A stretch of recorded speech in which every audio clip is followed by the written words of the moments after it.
thought that that would be the best kind of way to get the young to love Islam and to be able to practice it and to be able to do it for their own sake, not just because they feel like they ought to, or they feel that sense of obligation, right?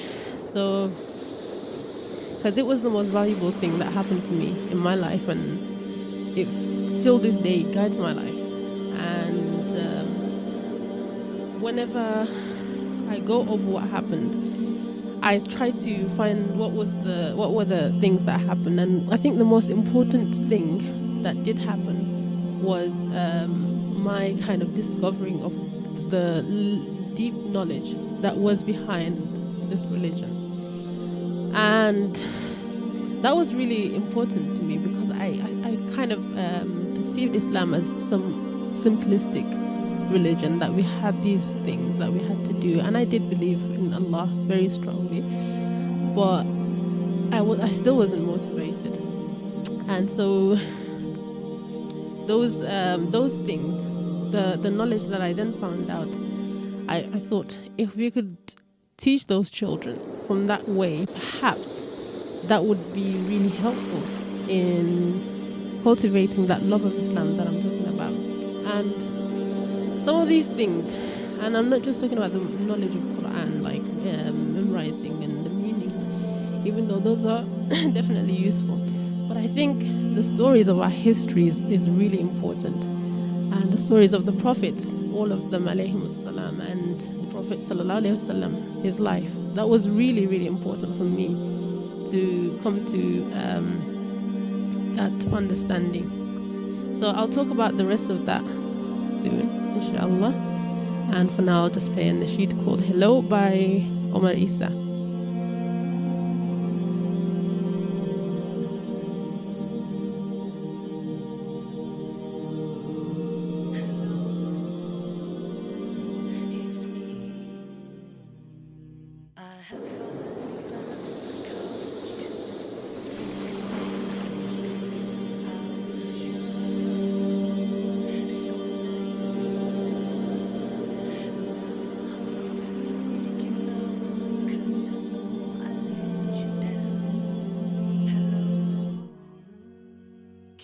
Tell you, I'm just looking in the mirror, all I see is a broken man. My reflection's full of pain. See, my past was just a lie, now my present's just a cry. But I was gifted another chance by you. Hello from the other side. I must have cried 1,000 times. Wanna tell you I'm sorry for everything that I've done. When I call, I know that you'll always be there. Hello from the outside. I will never say goodbye. My Lord, I love you for everything that you've done. You saved me from life. It doesn't tear me apart anymore.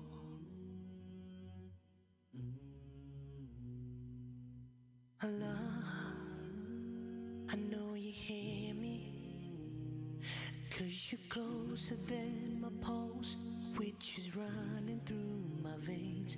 And I love you so much.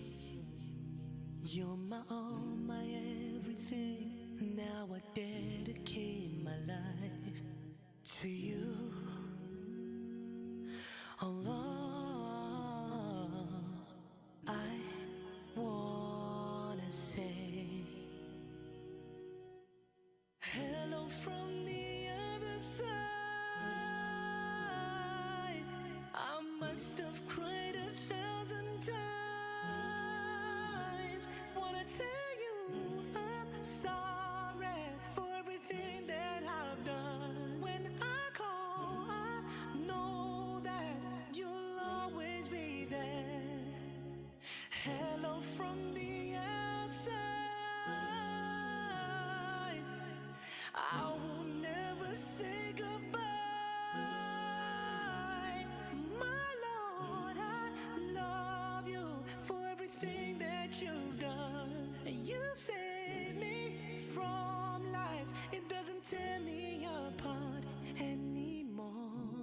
Brother, if you love her, then ask for a hand. Sister, if you honor yourself, marry him.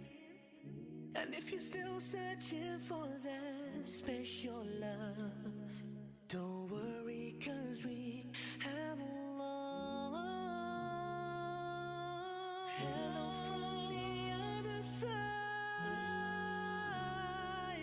I must have cried 1,000 times. Wanna tell you I'm sorry for everything that I've done. When I call, I know that you'll always be there. Hello from the outside. I will never say goodbye. My Lord, I love you for everything that you've done. You saved me from life. It doesn't tear me apart anymore.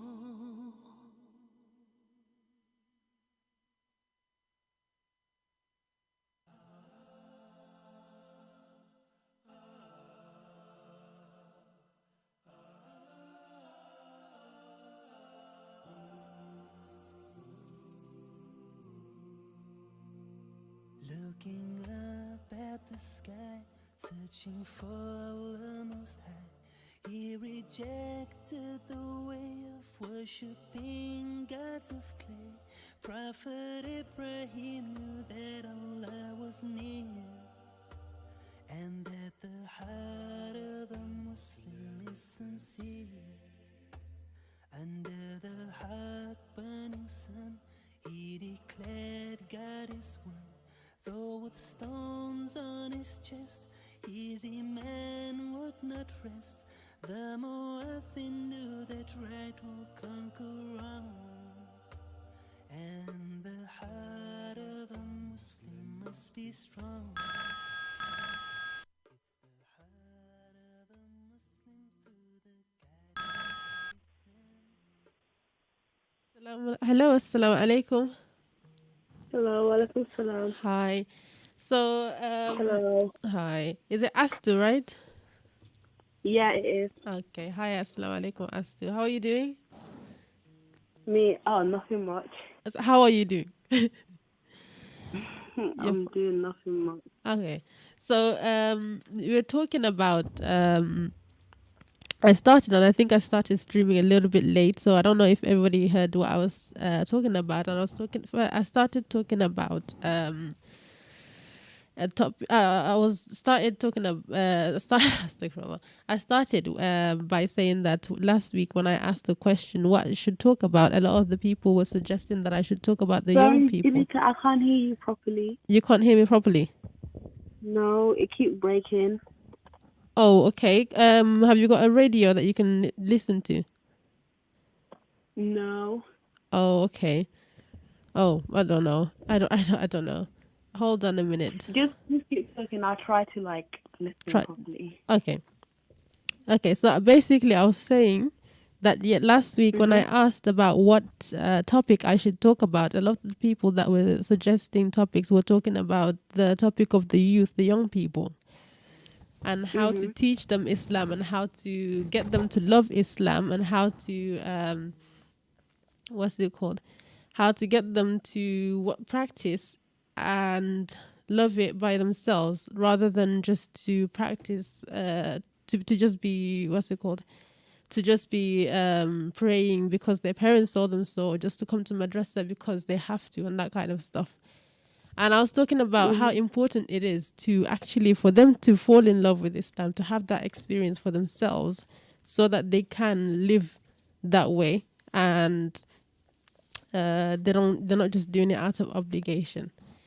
And I talked about myself and my experience, how I went to madrasa as well for years and years, and I learned how to read Quran, I learned how to make wudu and pray and all of those things, but I found it very difficult to be practicing because I didn't really get it. I didn't get it at all, really, in my heart. I believed in Allah and I had a sense of loyalty and to Islam, but I found it very difficult to practice. And I found it difficult to, for example, to wear the hijab. I found it difficult to pray because I didn't really understand the whole thing behind it, right? And then I had an experience when I was 16 years old, and over the summer there was a series of events that happened to me, and a series of things that I did that led me to kind of fall in love with Islam, to understand it more. And what I thought that had to do with was finding out more about the religion, like finding more knowledge, not just how to read the Quran. Not that that's not important, because of course that's important, but to kind of understanding the religion and the wisdoms behind the rules, and knowing the history of our religion, knowing the history of our Prophet sallallahu alaihi wasallam, and all those different things. And I thought that was really important. That was really, really important for me. And that really changed everything for me. And even all the other influences that kind of were pulling me to make me not want to, I guess, practice Islam, all those influences became kind of very small. Like my friends and family and all that kind of stuff that kind of like I was following, all of that, because I knew what I was doing now and I understood Islam more. That really helped me. That gave me a level of confidence that I didn't have before to practice. Do you understand what I mean? So I wanted to ask you, as a student, as a young person, you know, because I know you and you know me, and we have I'm not your teacher personally, but I've taught you, and I wanted to ask you about your relationship with Islam. How do you see yourself? Do you think that you have that? Are you in that place that you would like to be as a Muslim, or do you think you want to love Islam but you don't really know how, and you want to be a good Muslim but you don't really know how? Or are you at a place where you're like, okay, I'm all right, I'm fine where I am? Or you're like, oh, I'm really like, I don't know anything at all. I don't even want to pray. I don't want to do this and that. What kind of place do you think you are in that? For me, Yeah. personally, I would say I'm comfortable, Yeah. but like, you know, there's always room for more understanding and to seek more knowledge. Yeah. You get what I mean? Yeah, that's true. So like, I would say I would like to know more about the religion, because even though I do know stuff, but I feel like it's not enough, because like sometimes I do stuff like, you know, that is not like, you know, acceptable to do in the religion. Yeah. So like I would like to know more about the religion, to fall in love with it more and understand it more. Okay. So, you know, for example, we were talking about this earlier, about when you're in the madrasa, what are some of the moments that you feel like, okay, I'm interested? You know what I mean? Because sometimes we're reading Quran, we're like, okay, we're just reading Alhamdulillah Rabbil Alameen Ar-Rahman, and it's just like a procedure that we're just going through. So what are some of those moments that stand out to you? For me, if I really enjoy the story time. Okay, like, you know, reading the Quran is important, but like, cause I don't really understand, you know, the language and stuff. But when we do story time, like we do it in English, so I understand. Yeah, basically. So I do like the story. Really get me engaged. Okay, so the stories. Yeah. I find that when I was having my experience as well, that the stories were really, really important for me, because I didn't know the Prophet sallallahu alaihi wasallam, and I didn't know all the prophets, and I didn't know what they went through, and it was just like this. I kind of knew, but I didn't really know, but when I did really finally know, it was like, oh my God, subhanallah, I have to straighten my life out. And one of the other things that I always found, you know, like the rules, right? We have all these rules. Sometimes we don't even, and a lot of us don't know why we have these rules. Do you know what I mean? And what about that? Because I found that when I found the reasons behind the rules, it was like, oh my gosh, it was like mind blowing.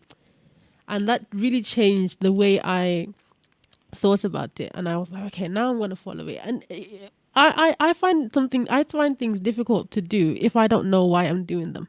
Do you know what I mean? Yeah. And I think a lot of the young people nowadays as well are like that. We're not like the older generation where it's like, okay, do this because I said so. Do you know what I mean? Like I think the older generation it was okay, but like in my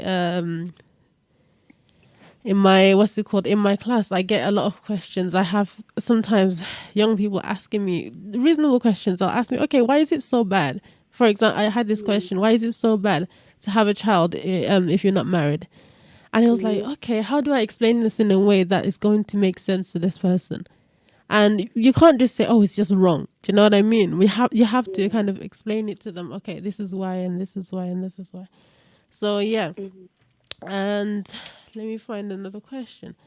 I also feel like, some people think, oh, like we have all of these rules to follow, like, oh, that's too much rule. But if you really think about it, they're there to protect us.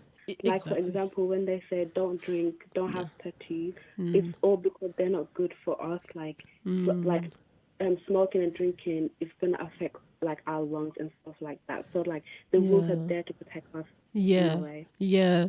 But oftentimes it doesn't feel like that. It just feels like a bunch of rules. And Yeah. actually, it's not a bunch of rules because everything is halal except what is told to us explicitly as haram. Do you know what I mean? Yeah. So in the principle is everything is halal except what is made haram. So most things are halal, most things you can do. And sometimes also there's a halal way of doing something and then there's a haram way of doing that other thing. Do you know what I mean? Yeah. So we have certain impulses and certain desires that are put inside of us, right? That Allah has put inside of us, and we have to find a halal way to exercise those things to kind of like to enjoy those desires and you know what I mean, rather Yeah. than like if you want to party, there's a way to party. There's like men and women have to be separate, for example, but you can still have fun. You know what I mean? So there's all of that. If you want to drink, you can drink orange juice or whatever other drink you want to drink that is not intoxicating. But all these other ones that Allah has made haram they have reasons behind them. What are some of the things that I think you would say is can stop young people from being able to practice? Like for example, if somebody wants to put on the hijab, what are some of the influences that you think are that keep them from being able to do that? I would say like society, because like it might not be comfortable for them to like start wearing it because they feel like they're gonna get judged by others. You get what I mean? Yeah. But that's definitely, I think that's very true, because I think for me that was very true until I knew what I was doing and I had the confidence enough, and I was like, I didn't care anymore what anybody else said, because I knew Yeah, what when you don't care anymore, it's really easy. But yeah, for someone who like really cares about what people think, yeah, like and getting judged and stuff, it's really hard for them yeah, to wear it. yeah. And we all do care. We all Yeah. do care about what people think, but there's when that love of Islam is in your heart and it's so big and it's so overwhelming that it doesn't matter what other people think, even though you feel like you want to have friends. And then at the same time, the friends that you start to make Yeah. become different as well. And So also, I feel like some people would think that, oh, the hijab is boring to wear because, like, there's not that many styles that you can do with it. But that's not true. Like, if you really like, look into it, there's so many ways to wear it. that's true. Yeah. Yeah, I think a lot of the time people think that the only way to wear hijab is to wear black and just put it simply. And but that's a certain culture, and there's many different ways that we can do it. If you want to wear British clothes that are modest, because there's principles. There's nothing to say, oh, this is the only thing you have to wear. You can wear whatever you like, as long as it follows the principles. There are certain principles of it has to be loose, It can't be see-through. It can't be like over the top, like, you know what I mean? But you can still look beautiful, and you can still look fine the way that you want to do it. Yeah. I think friends are definitely a big influence. What about social media? Oh yeah, social media is definitely one. Like you see these people with like so many hairstyles, and you're like, oh, I want that and stuff like that. So yeah. Yeah, I think social media is a big part, because there's so much kind of like competition there, and it's like, well, what chance do I have if I don't participate in what everyone is doing? So I think that's definitely a big issue among the youth. Yeah. So But I would say if someone really wants to wear the hijab, like even social media, because there's some people that do wear the hijab and have so many followers. So I don't think the hijab is gonna stop you from like doing the stuff you want to do on social media. So yeah. Yeah, and I don't think it's meant to stop you. I think whenever I think about it, I think it's supposed to facilitate for you to go out there in a decent way.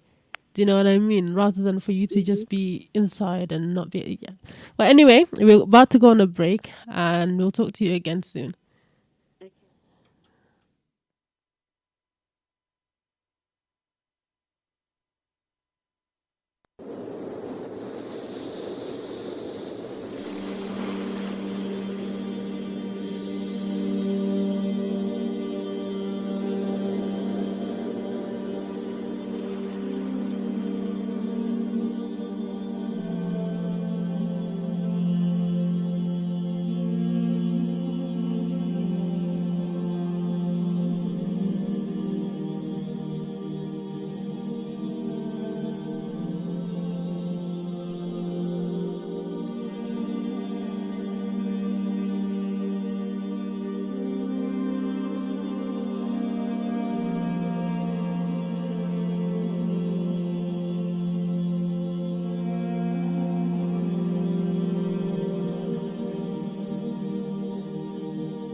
Assalamu alaikum wa rahmatullahi wa barakatuh. We are back with straight out of WV10 on Ramadan Radio Walls.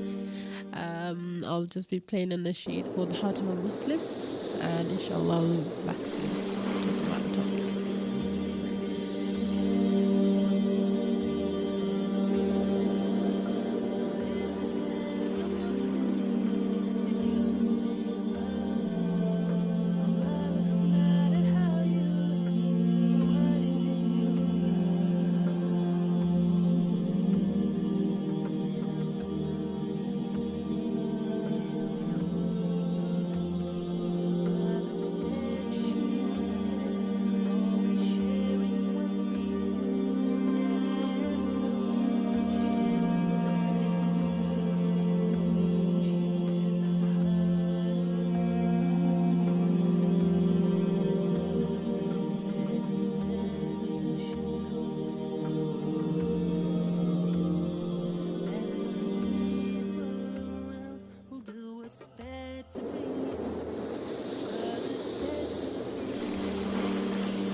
So we're back, and just to summarize what we were talking about cultivating the love of Islam in the hearts of the youth.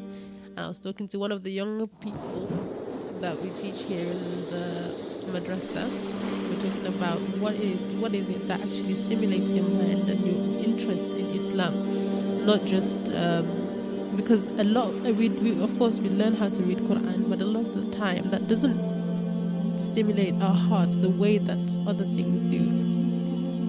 And one of the things I was thinking about when I was thinking about this topic was the fact that if I could exchange any knowledge I had of the Quran or any knowledge I had of anything for that interest, that passion, I would exchange it in a minute, because I know that with that passion I can learn it all over again. I can do anything with that sense of passion for Islam.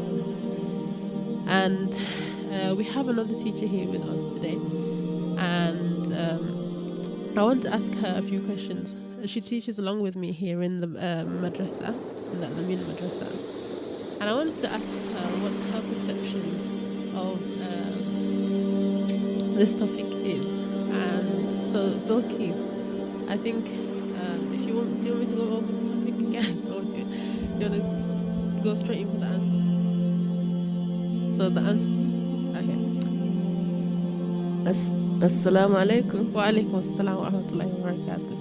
So we were talking to Astu. I think you know her very well. Yeah, I do. Yeah, we're talking about the struggles that the young people face and how to cultivate the love of Islam. What is your perception on how to cultivate the love of Islam in the hearts of the youth? To me, personally, to be honest, is for them to understand who are they.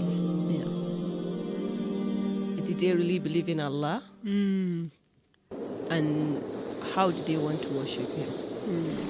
And the best thing is to know that, you know what, no matter what, it's Allah that created us. And Allah tells us in the Quran, saying that either whether you're a Muslim or not, we are all going back to Him. And one thing is, we know heaven is real and hell is real. So it's for you to put the love of Allah in your mind. Like I always tell my student, make Allah your best friend. Because you know you have experience, you're a teenager, you go to school, you have friends, sometimes you do tell them things, sometimes it backfires to you when you have problems, they tell about you. And even if you tell a friend something, she cannot solve your problem. But if you believe in Allah, you have trust in Him, whatever you tell Him, He won't tell anyone and He will be the one to help you. Yeah. So for me, it's for them to put the belief in Allah and all their trust. Because in life, whatever you need, whatever you want, is Allah to give it to you. Your parents or anyone cannot give you anything. Anything you see, anything you have is from Allah. Anything. So why not make Allah your best friend? Why not make Allah to be someone that you can trust? And I think du'as is the best thing. For a Muslim is to make sure you pray 5 times. But that's just the minimum. Some people believe that, you know what, if I can pray 5 times, that's enough. No, that's not enough at all. You need to pray 5 times, yes. Read Quran, and it's not only about reading Quran, it's about understanding what Quran is all about. And to do that, I know it's not completely right for us to go straight to Quran and start reading, because sometimes we can find things that we don't understand. But it's good to go to someone. It's hard in this country. My country is easy to go to teachers that know the tafsir. But in this country, you have YouTube. That's true. Just search any surah you want. If you want Surah Fajr, go to YouTube, type Surah Fajr. There are so many ulamas that you can listen to them. They will explain everything. And believe me, Quran is so beautiful. If you can understand the surahs you read, then you know how to communicate with Allah. And there are so many daily du'as, like evening and morning du'as. If you're reading them, it will make you go closer to Allah. Because zikr is what Allah said. That's how Muslim will find his resting place with zikr. So zikr is very, very important. So for me, I think the best thing is for them to trust Allah, to know who Allah is, trust Him, make them their best friend. That would be the best beginning for them. That's a really good input. And I'd like to ask you about your own experience. Did you have, like, because I was talking about my experience, it was just like a transformational experience. It just kind of came out, you felt like it came out of nowhere. It was literally about over the course of a month. And I decided, okay, I'm going to start praying now. Excuse me. And that was when and since then, I don't think I've ever been able to miss a prayer, because that was the day I decided. And that was the day it started. And I decided to wear hijab from that day. And as well, since then, it's been like that. And I decided it was a lot of things that changed in my life. It felt like overnight, because it was from the beginning of the summer holiday in 2012 to the end of the summer holiday. I was a completely different person. I had certain plans, and my plans was like, okay, Allah was like, no, that's not going to be what happens. And did you have that kind of an experience, or was it for you? Was it gradual for you? Was it like over time from childhood? Because I see a lot of people like that as well. And I want, was that the case for you? Was it gradual, or was it like kind of sudden? Was there a moment where you felt it more than any other moment? You know, Alhamdulillah, we are born from the Muslim families, and that is a big fortunate thing. And for you to come from Muslim family, automatically you know you are a Muslim. But that does not make you a Muslim, because Islam is to do with belief. Believe and do the righteous deed. Yes, of course, since when I was young, I pray pray, I do this, I do that. And I remember that time when I was teenagers, like 16 years. Yeah. I used, oh my God, I have a big belief. I do trust Allah. And that's when I memorized 99 names of Allah. And anytime, like if I feel sad, I have Surah Yasin to comfort me. Like I make Surah Yasin to be my best friend. Whenever I feel sad, I feel that surah and it makes me feel comfortable. So yes, I can say from that time, yes, I was really into it. I believe in Allah and I have trust that it's only Allah that can make things, can give me things. But I think I come to believe more after when I came to this country, maybe 10 years ago. Yeah. Just like that. When I come to this country, things change because Africa, the way we dress, is more to do with our cultures. And when I come to this country, I see the way people wear hijab, the way I was like, subhanallah, yes, we are Muslim, but this country it's not a Muslim country, but it makes you feel like you are more Muslim. Yeah. And that's when I feel like, I did finish Quran from my country, but when I come to this country, I feel like, you know what, I want to go back to madrasa. Yeah. I want to learn more. I want to understand more about religion. Yeah. I start listening to tafsir. And yeah, from there, I think, alhamdulillah. Yeah, I think that I think that when you have that experience, it has something that you like. It's like falling in love. Yes, isn't it? At first sight. Yeah, it's like falling in love because it has like stages, right? Yeah. It's like you have interest and then you have a crush, and then it becomes like you start falling in love deeply and you get completely intertwined in it, and you kind of even forget about other people, isn't it? You know, when you are young, your parent always tell you go and pray. Yes. Go and pray, go and pray. Then sometimes you feel scared of your mom to know that you didn't pray because she'll shout at you. Yeah. But when you fall in love with Allah, it's not about your parent anymore. This is between me and Allah. Then you feel like, you know what, I must pray because I know Allah is watching me and I want to pray for myself. Yeah. I want to pray because I want to, not because I must to. Yes. And that's the best thing. If you know that you have to pray because you want to, you must to, yes, as a Muslim, and at the same time you want to. Yeah, it's different. It's a different feeling. It's a then okay, you must pray. Yeah. But if you must and you know you want to, that's the best thing. Yeah. You won't skip it. It just feels different when you're actually praying and you feel that feeling, that sweetness. That's why I tell my children, learn the translation of Surah Fatiha. Oh my God, it's so beautiful. Yeah. When you say Alhamdulillah Rabbil Alameen, all praise is due to you, Allah. Ar-Rahman Ar-Rahim, the most merciful. Yeah. It's completely different. You say Malik Yawmiddin, the honor, the king of the day of judgment.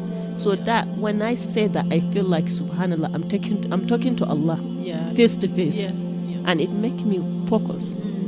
I feel like, oh my God, I'm connecting to Allah. Then I say, Iyyaka na'budu wa iyyaka nasta'in. Wallahi, sometimes it brings tears to my eyes. Like, oh my God, oh Allah, it is you I worship, and it is you I ask for help. So if you can learn the translation of Surah Fatiha, it will help you connect to Allah when you pray. Okay, there's a caller on the line. I'll just go to that caller now. Hello, assalamu alaikum, caller.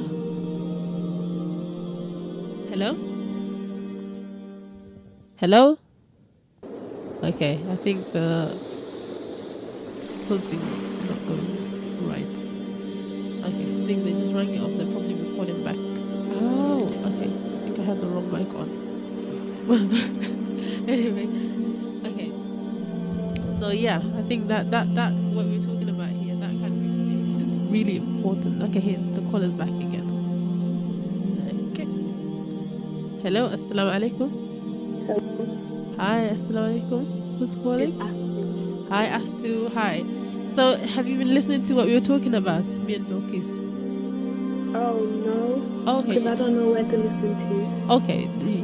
If you go on YouTube, You'll find the link there, and we're talking about the same thing basically. And Bilkis is talking about her experience coming to the love of Islam and how it happened. And a lot of the time, I think it happens in the age of youth, right? When you're young. Yeah. A lot of the time, once you're past a certain age, it's almost difficult because you've completely formed as a person. It's very difficult to change. But when you're in the youth, and she was talking about reading the meanings of the Quran, because we have to make an effort. We have to take a step towards Allah to make the difference in our life. And there's the hadith that says if you take one step towards Allah, He'll take 10 steps towards you. And if you come to Allah walking, He'll come to you running. And that's I think that's one of the advices I would give you as a young person, that if you want to love Islam and if you want to become a better Muslim, just take a few steps towards Allah, and wallahi, it will happen. It's a promise. It's a promise that it will happen. It will change your life. You just take a few steps. If you want, if it's you just have that sincerity in your heart that I want to know Allah. I want to do this for the sake of Allah. I don't even know why I'm doing this, but I know that Allah is the one who's asking me to do it. So I'm going to surrender. And once you have that attitude, Allah will eventually bring that pleasure of Islam into your heart, and that confidence that nobody can do anything to me now because I am with Allah. Allah is with me. And that's very difficult to perceive when you're out of it. Wallah, it's so difficult. I remember it was so difficult for me to understand, why is this wrong? Why do I have to pray? Why can't I listen to music? I would hear those kinds of things and I'm like, okay. And it's haram, but okay. I didn't understand it until I did understand it. Then I was like, it became a pleasure for me not to listen to music or to do certain things, or it became a pleasure to pray, it became a pleasure to fast, to do anything that I had to do with Allah. So I think, that's one of the things that I would advise you as a young person to do, because we do have to take this step, because Allah has made us already, and He's put those desires in our hearts. He's done His part. He gave us life. He gave us our parents. He gave us everything that we have. He's done His part, and He's gave us that desire, and that, because everybody that doesn't have Allah has a yearning for Allah. Everybody, sometimes we don't even know what it is that we're missing, but we're missing something, and we're looking for that thing. But if you turn to Allah, He will give you. That's where our obligation is to take that step towards Allah. Do you have any questions that you'd like to ask? Not really. No. Okay. All right. I don't have any right now. That's fine. If you have any, you can just let us know. You can call back, or you can. Okay. Okay. I think. Okay. Bilkis has a few questions to ask you, I think. Okay. Go ahead. Assalamu alaikum, Aston. How are you? I'm good, thank you. You know what you're asking about the love of Allah. Do you remember when you read in Surah Al-Insan how you fall in love with that surah? Oh, yeah. That's what it feels like. If you can fall in love with Allah more than that, and fall in love with Quran more than that, that would be your start. Because that time I could see it in your eyes, in your everything, when you're reading the surah, the way you connect with it. Then connect yourself to Quran, connect yourself to Allah. Know that, you know what, whatever I do, I'm not doing it for anyone, I'm doing it for myself. Whatever you do, you're not doing it for yourself, you're doing it for anyone, you're doing it for yourself. Because Allah is not going to judge anyone. Allah is going to ask you. Allah give us life. He give us everything. If you die today, He's going to ask you, Aston, I give you life. What did you do with it? I give you good health. What did you do with it? I give you parents. What did you do with them? I give you legs, hands. I gave you Islam. And the best thing is Islam. Allah is not going to ask you how you learn your science and what. No, those one, yes, it's good for you to learn them because it's good for this dunya, for you to survive with them. But what Allah is going to focus on, what do you learn about Islam and what did you do about it? Allah said, be a Muslim. obligation, 5 daily prayers, fasting, and other things. Be a good Muslim, be sincere to Allah, do your prayers, and do your schoolwork. Be a doctor, be whatever you want to do. There's nothing wrong with that. But make sure you are a Muslim. And not only a Muslim, a very good Muslim. A Muslim who believes in Allah. Whatever you're going to do, even when you become a doctor or whatever job you're going to do it sincerely. Know that Allah is watching you. That's all. All what Allah is want is for you to be a good Muslim, to have a good trust in Him. Then you will make your life easy. I also have a question about the madrasa, because as teachers, sometimes, of course, it's part of our responsibility is to help you guys, right? And what some of the things, because we try to do a lot of things, but because we have such little time, sometimes it's so difficult to fit everything in, and we have so many children. But what are some of the things that you'd like us to do?